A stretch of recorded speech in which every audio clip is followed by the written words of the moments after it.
As the new leader of the Decepticons, I command you to subscribe to Spurs in Focus.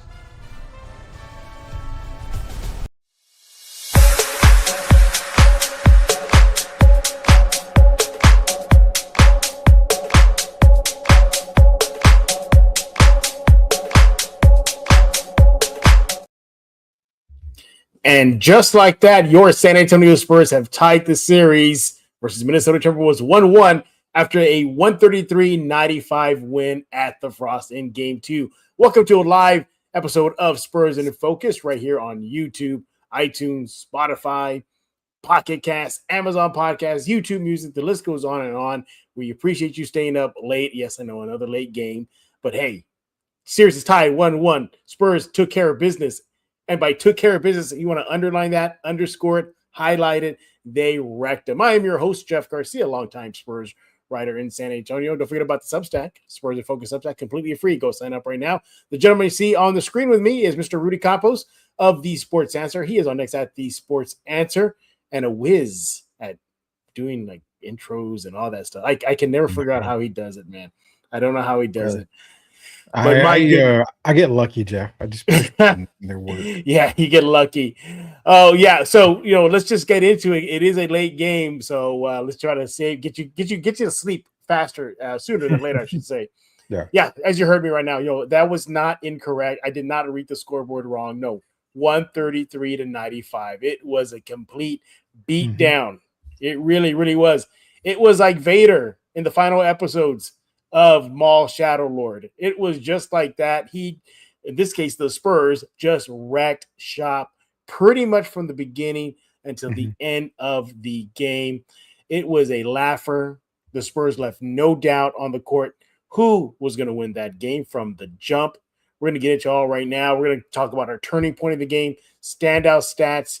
Standout player for me is going to be a thumbs up. For Rudy is going to be more of a I'm worried about this guy kind of standout vibe. Well, wait don't start hating me yet. Don't start hating me yet. I'm not hating yet. I'm talking about everybody out there. Okay.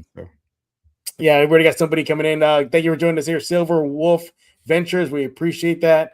And yeah, we're going to get to your comments as well. So we're going to try to keep it about 30 minutes-ish. So let's dive into it. Let's start off with our general takeaways. And right off the bat, I love the Spurs set the tone. They were the aggressors. They were the ones that came out that were just attacking, playing at a very fast pace. And your two stars, Wemby and Fox, were the ones that got the tone set for them. You look at that first half, 14 points apiece for Victor and De'Aaron Fox. You also had Steph Castle chip in with 12 at halftime. But even in the first period, Rudy, I love what I saw. 7 points from Wemby, 3 rebounds, 1 assist. De'Aaron Fox led the team in scoring after 9 points. He goes 3 for 6 from the field, and he goes 2 for 5 from inside the 3-point line, and he makes his 1 3-point shot in that first period. Overall, I saw Victor and Fox. Your 1-2 punch set the tone early for the team. Your thoughts? Absolutely, man. They came off of a 21 combined point performance in game 1. Just didn't have it going. And you know what? The Spurs barely lost that game. So you can kind of see when they click early, Victor and De'Aaron, the 1-2 punch that San Antonio does have, they get off to a very fast start. Also you mentioned Stephon Castle. I think he had 12 points as well to add in that first half or so. But it just shows that once this team is rolling, and it doesn't necessarily start on the offensive side, Jeff, because those points came very easy for them. Why? Because their defense was kicked up not 1 notch, but 2 or 3 notches from game 1. You saw them getting super aggressive on the ball. They were just making a lot of great plays. They were.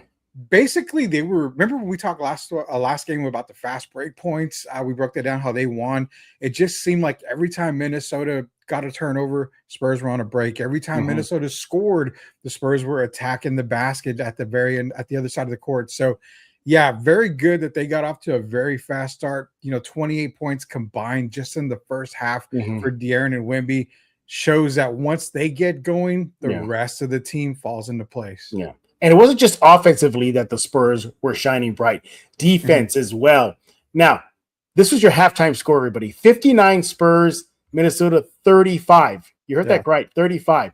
Minnesota is one of the better offensive teams in the NBA postseason this year, but you held them, the Spurs held them to 35 points. And how did they do that? Out-rebounded them 32-23. What else you got here? Points off turnover. They were the dominant team this time, 8-3 at halftime for your San Antonio Spurs. What about second chance points? They keep it close, 8-9 versus the Wolves. Fast break points. This is what stands out for me. I mentioned about the pace. 10 fast break points for the Spurs at half to the Wolves 3. They led up to halftime for 22 minutes of the first half. How much did the Timberwolves lead in that first half? Rudy, 17 seconds. That's it. 17 freaking seconds. You knew from jump that this team, Spurs, needed to right the wrong they did game one. And what was the big one for me was setting the tone and the pace and your stars contributing. What else from the game? So, for me, I'm going to go back to compare, because remember when I told you for game one, the Spurs did everything right. They won every statistical category, even percentage of the lead. They held the lead for majority of the game. It was just when you had De'Aaron Fox and Victor Wembanyama, both guys struggling from the field, you lose by 2, you take that loss and say, okay, we're going to wash our hands of it.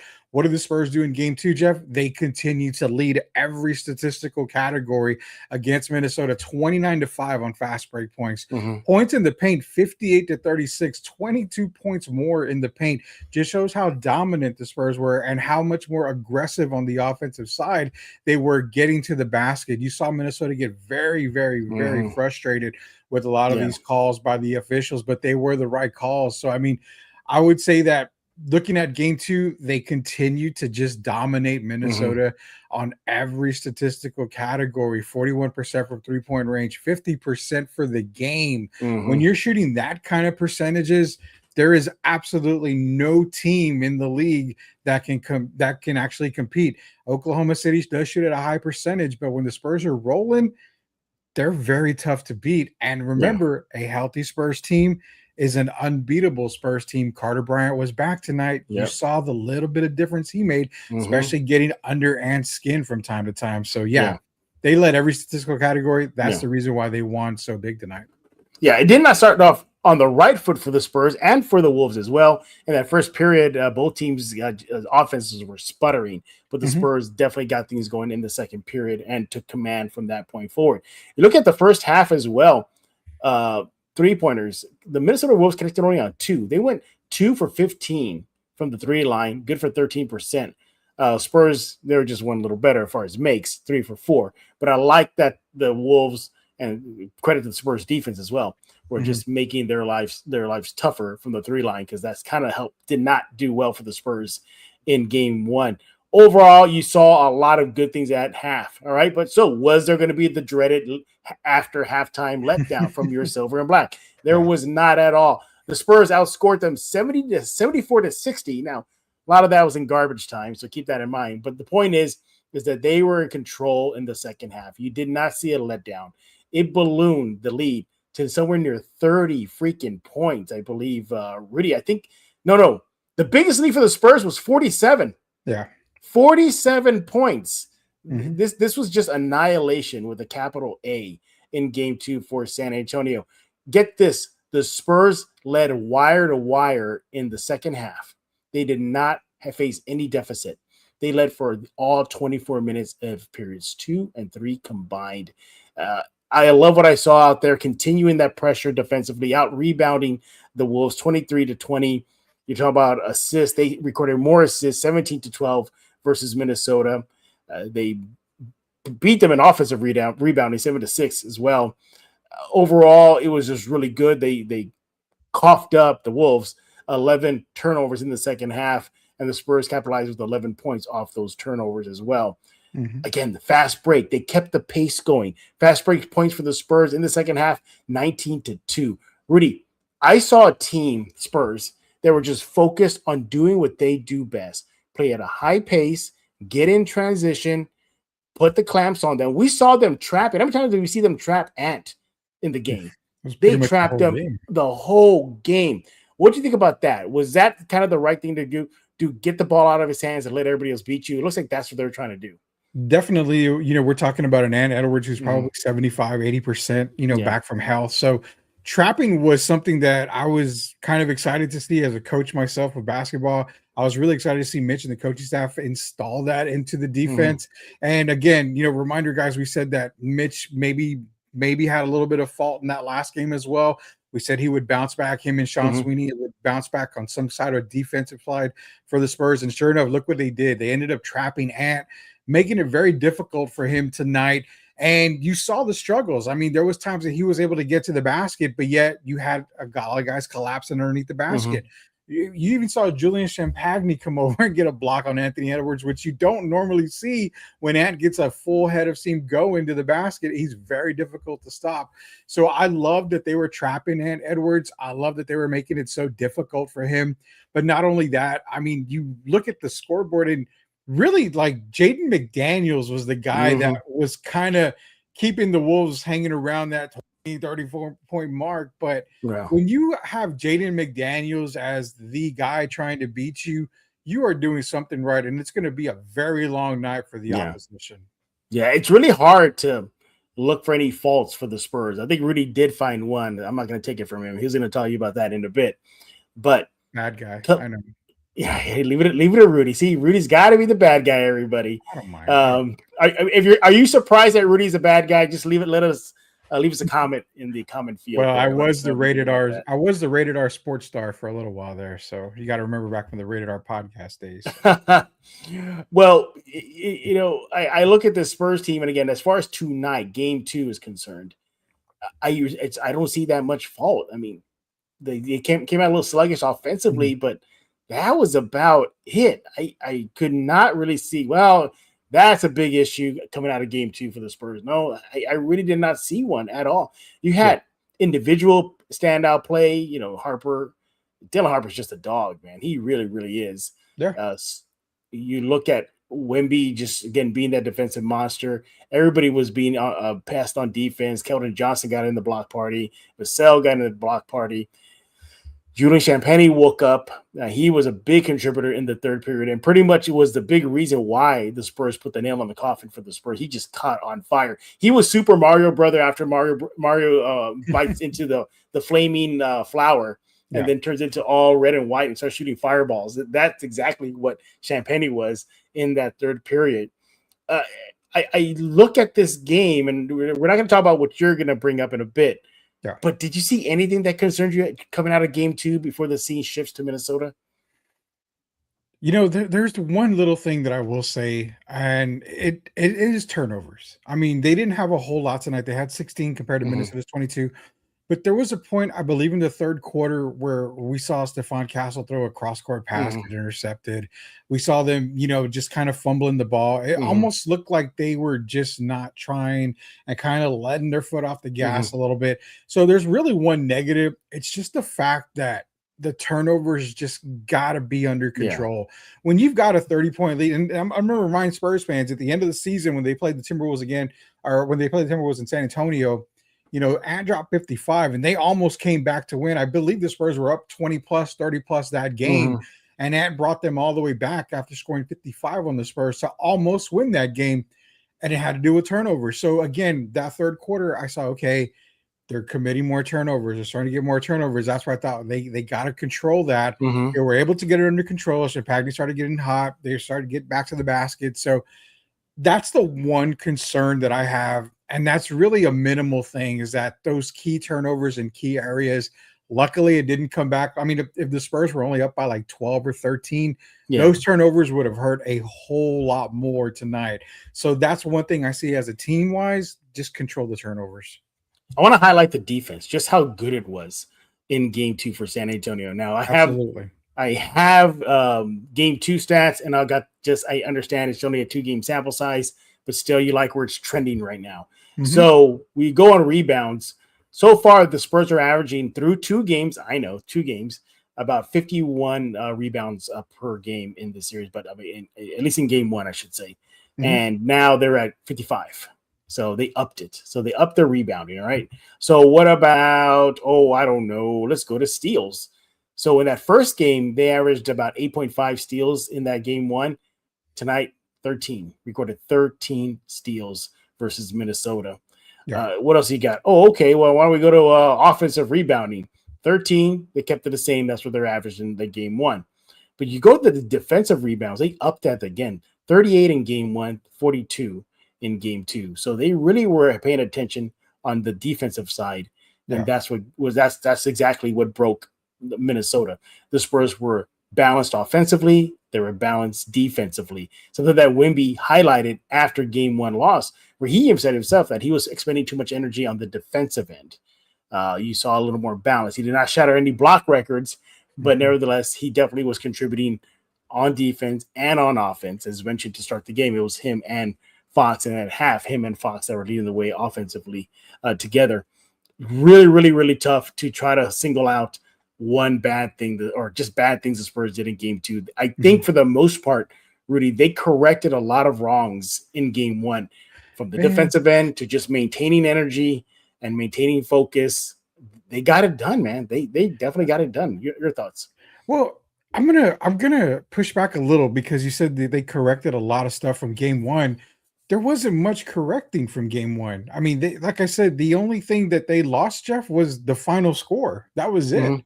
I mean, if you go look at the stats from game one to game two, team wise, you would have thought the Spurs would have won game one by the way they dominated every stat. So I think what they ended up doing was it just kind of clamped down on defense, but it goes back to the two guys that struggled in game one. They came out strong. They came out on a mission.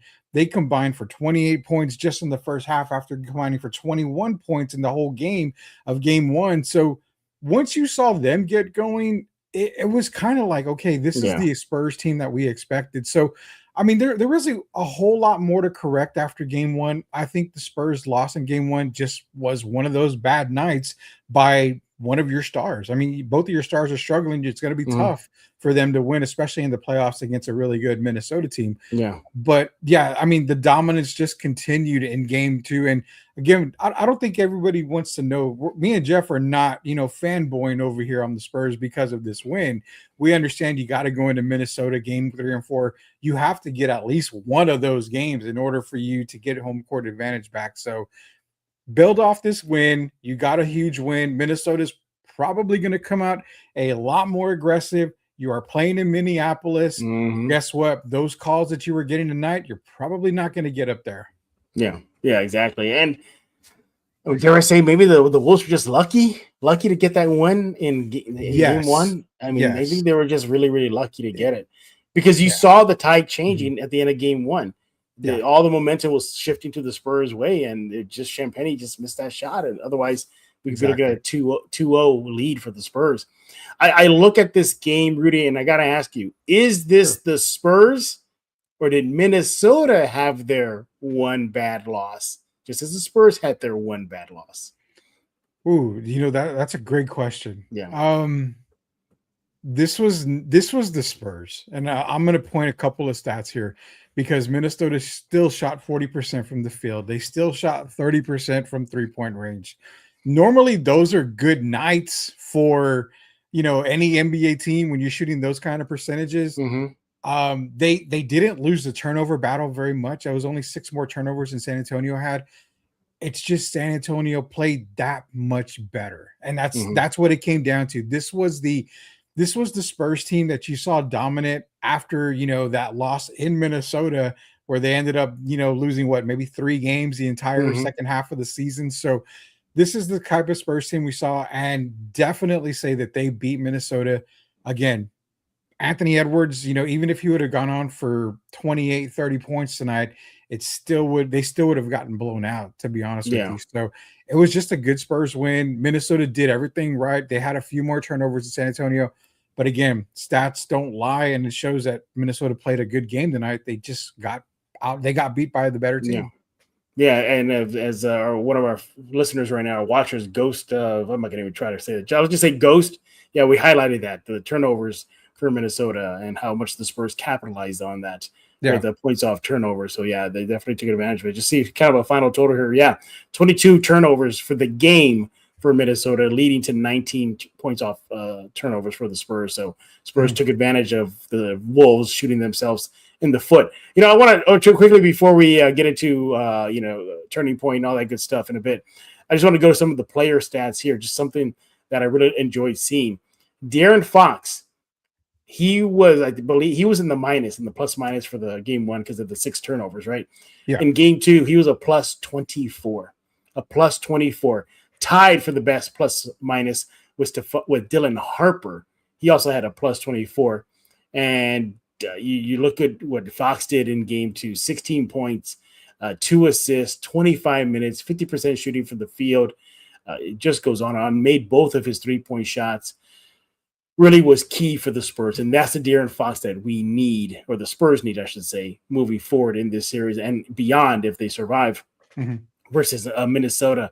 You got contributions from a lot of people. Harrison Barnes. I know it was garbage time, but still 12 points off the bench there. Lindy Waters in garbage time, 8 points. Julian Champagnie, 12 points, 3 rebounds, 2 assists, and a block on Ant. How often do you hear that? And what should say, driving to the basket, Ant. Yeah. He got him. So, and by the way, Champagnie goes 4 for 6 from the 3 line. Yeah, I told you he was Super Mario Brother after he ate that flower, man. The firepower flower. Yeah, that's exactly who he was. All in all, it was a great night. And of course, can't ignore Victor. Again, 19 points, 15 rebounds on the night, 4 offensive rebounds, and he made 2 3-pointers. Rudy, are you okay with that? He was 2 of 7. I was are you okay with that? I'm okay that he made 2, but I was not okay that he kept shooting them and struggling. I'm like, man, you still want him to just give it up, or do you want him to give it up completely? So, I mean, rookie year Victor Wembanyama, yeah, I wanted him to give up the 3-point shot. As I saw him improve throughout his career so far, I'm okay with it. But when you're not knocking him down and you're dominating the paint, again, just go into the paint, man. They're not going to be able to stop you. Gobert looks like an offensive lineman when you're trying to guard, a wide receiver when it comes to him. But no, I mean, I'm okay with him shooting them. It's just when he's not knocking him down. The thing with shooting in basketball is a player needs to see the ball go through the hoop.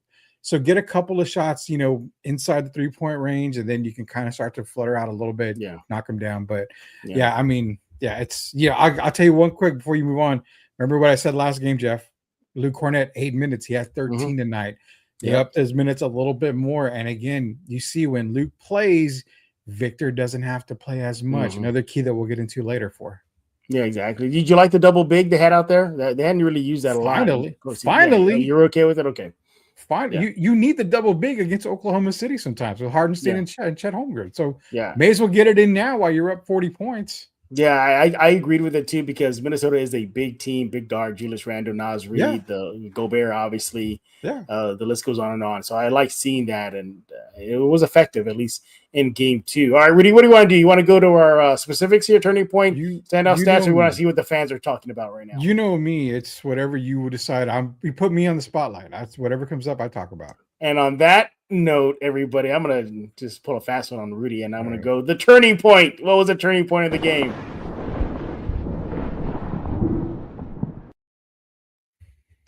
So, turning point of the game for me was Mitch Johnson on the sideline, and you saw it a few times, getting after his players, getting after Carter Bryant, making me feel like if I turned my head, I was back in the Pop era when he would jump on his players from the sideline.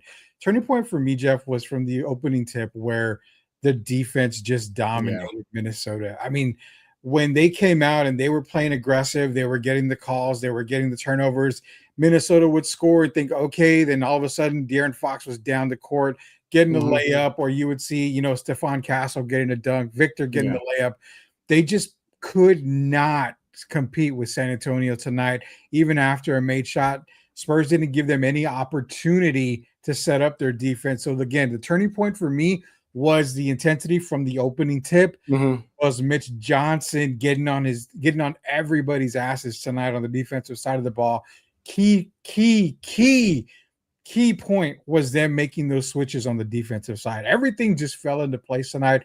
My turning point was when the game started. They did exactly.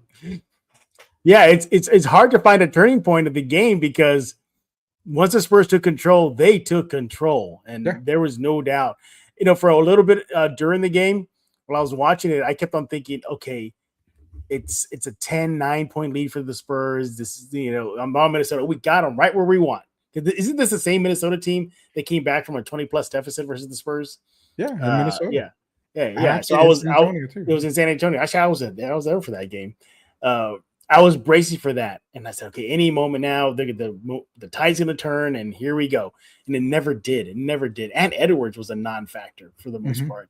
A lot just their guy Ayo comes back from injury and he leaves the game because of injury. Yeah. So again, they're down another power player. Gobert was Gobert for his standards, but Julius Randle wasn't really I just thought they were just off. They were just so off.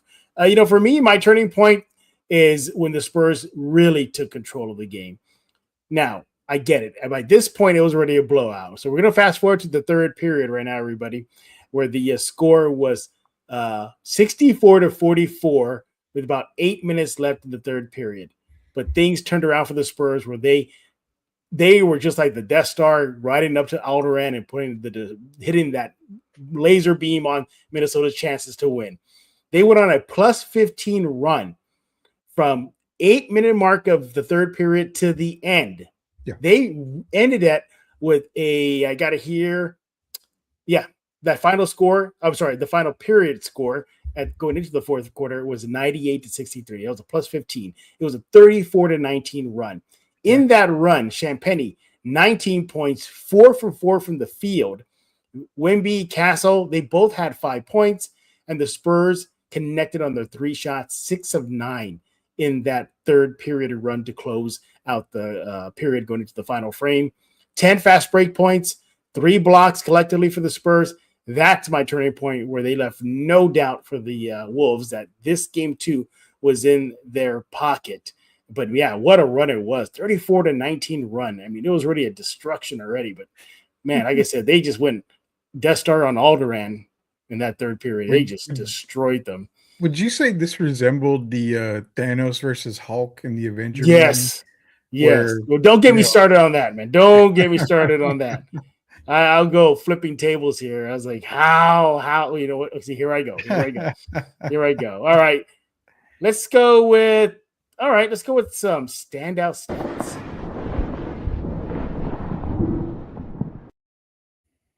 Rudy, what's your standout stat, man? What's your standout stat? So my standout stat, I'm going to stick with the exact same thing that I did last game. It's my fast break points for the night. I mean, 29-5 San Antonio. Again, they ran Minnesota out of the gym, even though they lost game 1. It paid off again. You saw them getting the rebound, getting steals, and getting just on the fast break. Every time Minnesota seemed to score in the first half, the Spurs were just running a fast break down the court. So that's my biggest standout was the 29-5. If you're going to give, a team like the Spurs that kind of, deficit when it comes to fast break points, it's going to be very, very difficult. Why? Because you're huffing and puffing to get to the other end of the court. Then you have to bring the ball in as the Spurs are setting up for one of the better defenses in the league. So yeah, definitely for me, it's 29-5. If there's another one I had to get stat wise, and I'm sorry if I take it from you, but it's points in the paint, 58-36. Yeah. That just shows that guys like Harper, Castle, Fox, Victor, these guys, Keldon Johnson, again, I think he had like 9 points tonight, but those 9 points were huge because he was attacking the basket, something that we saw him do all year. When this team attacks the basket, it opens up the 3-point line for Champagnie and other guys. So again, it was a mixture of good things for San Antonio tonight. Those are my 2 standout stats. Yeah, exactly. I mean, again, it was just annihilation from about the end of the first to the end of the game. It really was. Now, the final frame, 35-32, that was a score just in the fourth period alone. But again, that was a lot of garbage time. I mean, Joel Ingles made an appearance in the Minnesota. Kyle Anderson made an appearance.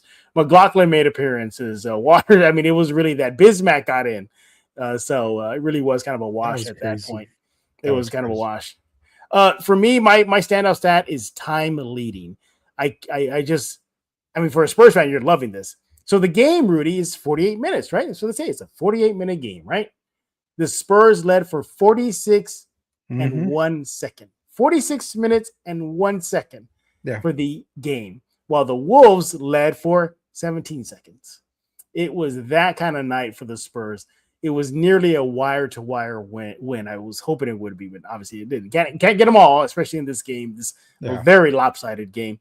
But that just tells me, again, that they were in control. They did not give the Wolves any type of sign of life, any hope, nothing. Capitalizing off turnovers, connecting on their threes that we saw Champagne do. Victor was being Victor. Harper was being Harper. Castle was being Castle. All in all, this was just a nearly complete win. This was nearly a complete win that I've seen from the Spurs in this postseason run. This was just an impressive win from the Silver and Black. Hey, Rudy, real quick, though, before we get to our final little note here, standout player.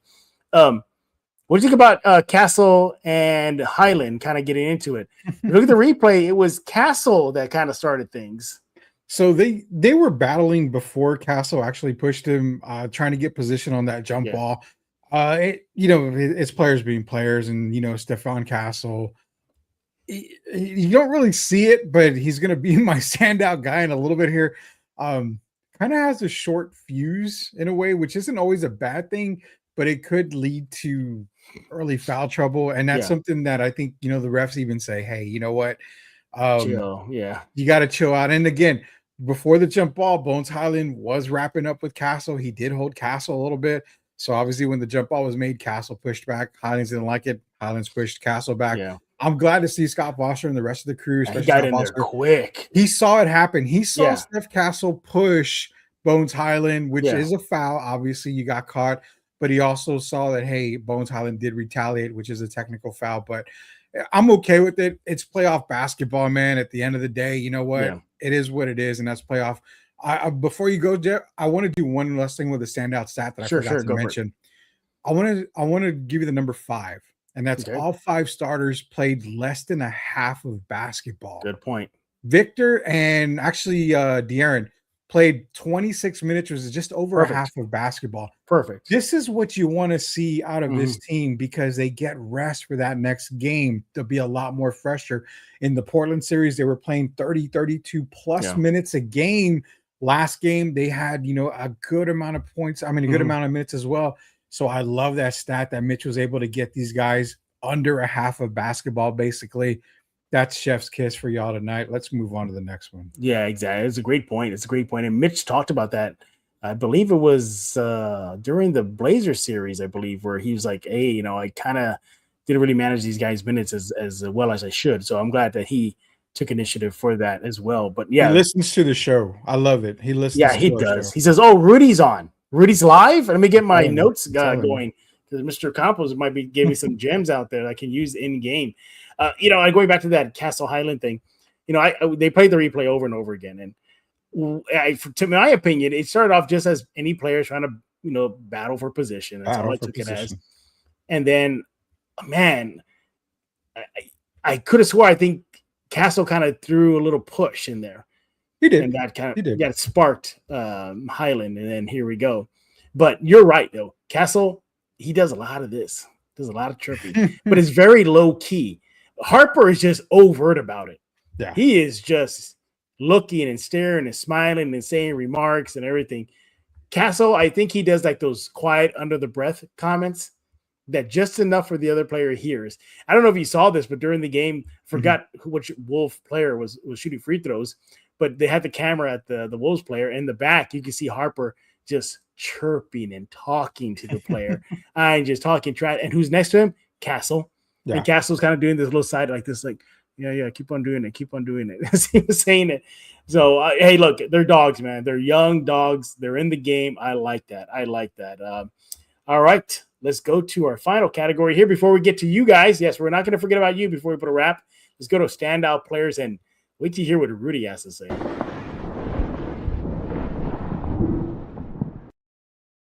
All right, standout player for me now. Before I get into a standout player that I think people are going to be like, well, why is he calling him out?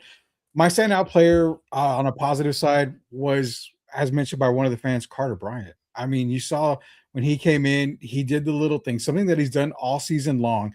He only had, 2 points, but it was a difference that he guarded Anthony Edwards, the way he was to guard, even Julius Randle at times. He made it tough for a lot of these players, and that's something you'd want to see from Carter Bryant. Supposed to be the next 3-and-D type player for San Antonio. So again, played magnificent. We questioned whether his not being on the court last game, being injured, would make a difference, and it showed tonight that he does make a difference when he plays. Now, the other standout I have is it's Stephon Castle, but not for the reasons why a lot of people may think. Yeah, he finished the game with 21 points, but the thing that I'm looking at with Stephon Castle that a lot of fans need to be aware of, or maybe you are aware, is the foul trouble that he gets into. He fouled out last game. He had 5 fouls tonight. Potentially could have had 6 fouls, if I'm not mistaken. I think they rescinded one after a challenge. So the thing with Stephon is that he is very aggressive. He's a very aggressive defender. He's an aggressive offensive player. You kind of see him use the chicken wing that a lot of players like to use on the offensive side. Doesn't really get called for it a lot, but he does get called for it from time to time. A lot of the fouls that he does commit are so ticky-tack fouls, and they're fouls that you just don't expect him to have, especially in the playoffs right now. Why? If he gets into foul trouble early, again, it makes it difficult for the San Antonio Spurs to keep momentum going. Luckily, tonight they were able to keep it, and that's the reason why I'm bringing up this next point. You hear everybody talk about De'Aaron Fox. De'Aaron Fox, when he has a bad game, he needs to go. He has this. He needs to be traded.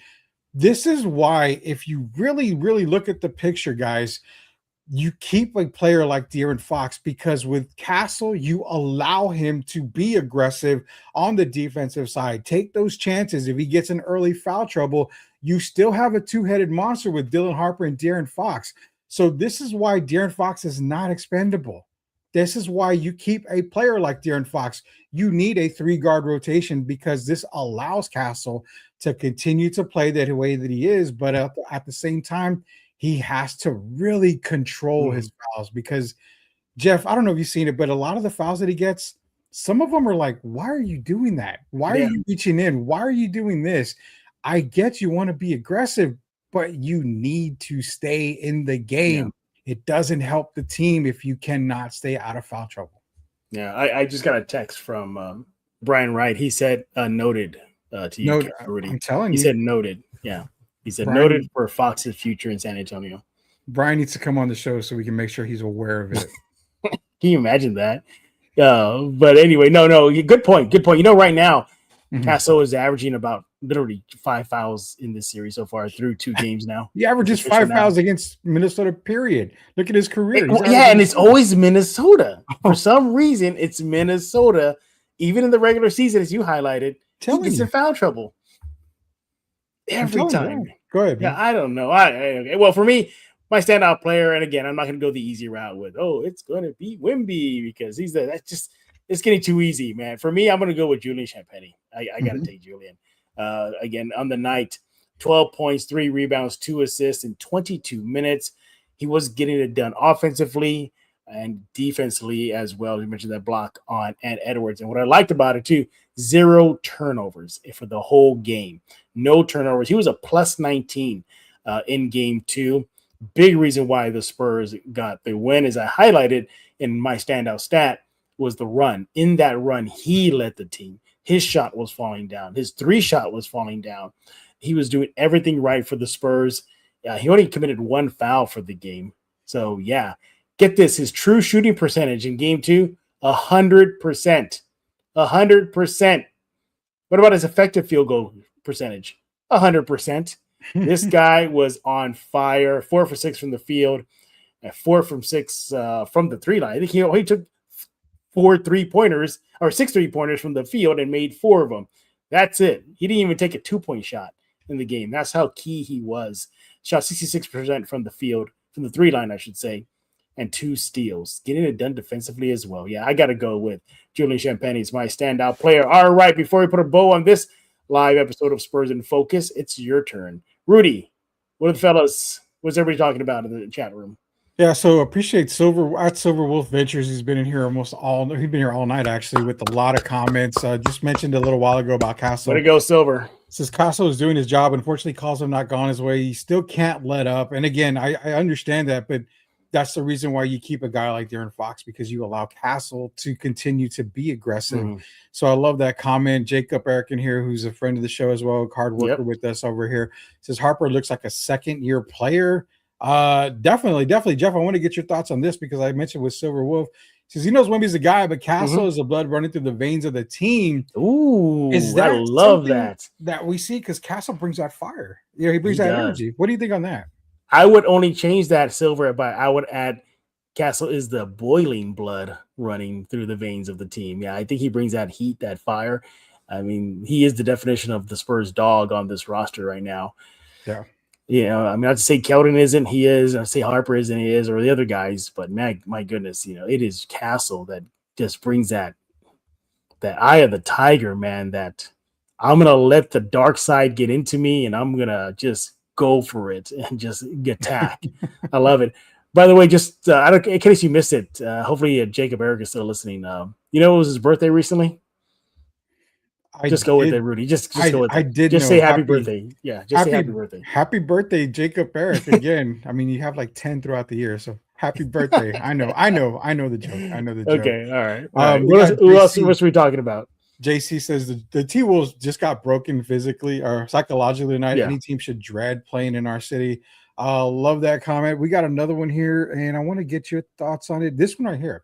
Silver Wolf Venture again brought it up, and I got one more after this, but yeah. What about Coach Pop in the film room? That was noted, and that was actually mentioned about, and I think recently when Spurs rumors that Coach Pop was in the film room with these guys this past week before Game 2. Do you think Coach Pop brought another sense of, hey, you may want to try this? Maybe this is what you're missing. How do you feel about Coach Pop still being involved with the Spurs like this? Because people had a problem with, Pop and Mitch, and Pop trying to be more controlling over Mitch in Mitch's first year when Pop went out, obviously, for the entire season. Do you still think that this is a good thing to have? Or, I mean, what do you think on that? Hey, if a walking encyclopedia of basketball knowledge is in your office, you use it, you tap into it. And I have no issues with that. Look, at this point, it's the playoffs. You get the help wherever you can get it. And if you can get it from a Hall of Fame coach like that, you do it. All right. Any other comments? Yeah, I got a couple more. KWAPT says Spurs' aggressive defense and great transition just overwhelmed Minnesota. And I think that's exactly what we talked about earlier, Jeff, is that once Minnesota scored, you were like, oh, okay, we're good. And then all of a sudden you look down court, you have Harper, you have Castle just getting a layup, De'Aaron Fox. It was just a tremendous game by San Antonio. Last comment in here from Jacob Barrett. Do you think Mitch plays more Cornet and Wemby next game now that he's tried it? That's a good question, but I say yes.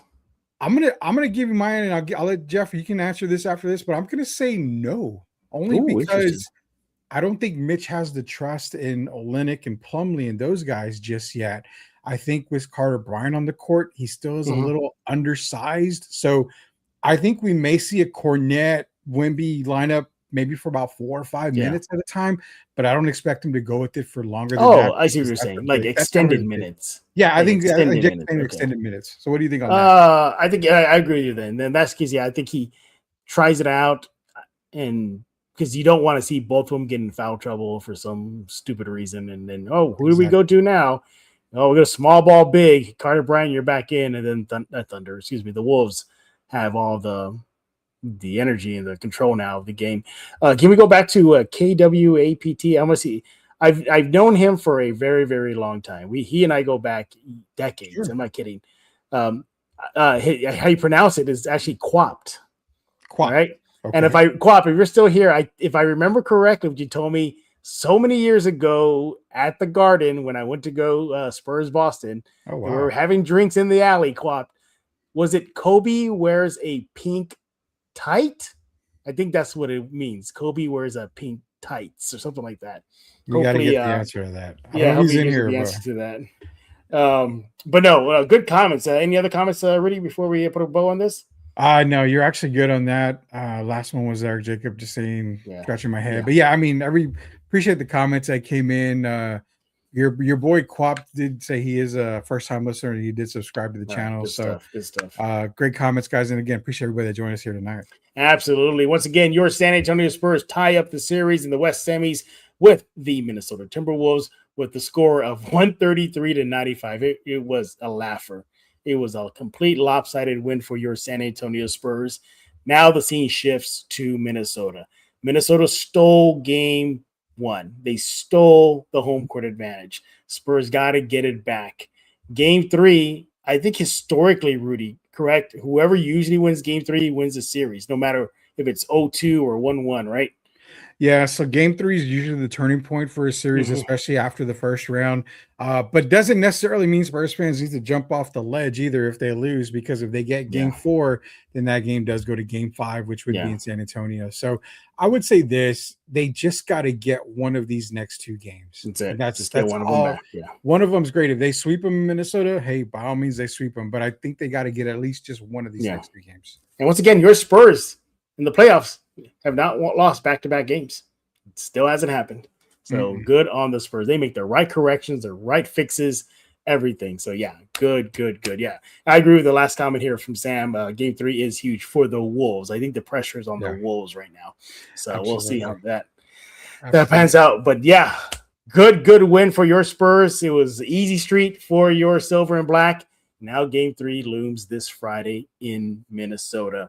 All right. You want to follow us, right? So you want to follow Rudy on X at The Sports Answer. Follow me on X at Jeff G Spurs Zone. And Rudy, I think this week's Friday's episode of The Answer, I think somebody's filling in for you, right?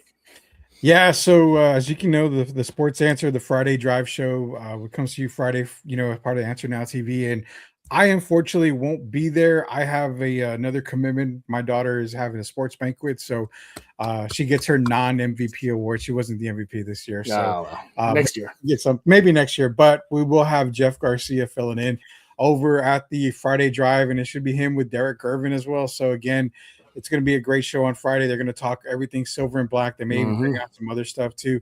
Maybe Jeff can get Derek to talk about some of his old NBA days when he was playing. So it's going to be another great show, and you can also catch more shows from the Sports Answer on Answer Now TV. So yeah, be sure to subscribe on Answer Now TV on YouTube. Best way to do it is just simply follow Rudy on X at The Sports Answer. You want to do that ASAP. Rudy, thank you for staying up late with me here at a live episode of Spurs in Focus. And we thank y'all for making Spurs in Focus your first and only spot for all things San Antonio Spurs. You don't want to go anywhere else. No, you don't. You want to stay right here at Spurs in Focus. Should be your first listen, your only listen every single day when you want to find out what's going on with the silver and black. Don't forget to subscribe on YouTube Music, Amazon Podcasts, Spotify, iTunes, the list goes on and on. Spurs in Focus Substack, completely free. You just go there, hit subscribe, and you become part of the Spurs in Focus crew. You want to do that ASAP. We'll be back tomorrow to preview Game 3. We got a guest on deck, and we're going to be raring to go. So for Mr. Rudy Campos, I am Jeff Garcia, and now you're in Focus with Spurs in Focus.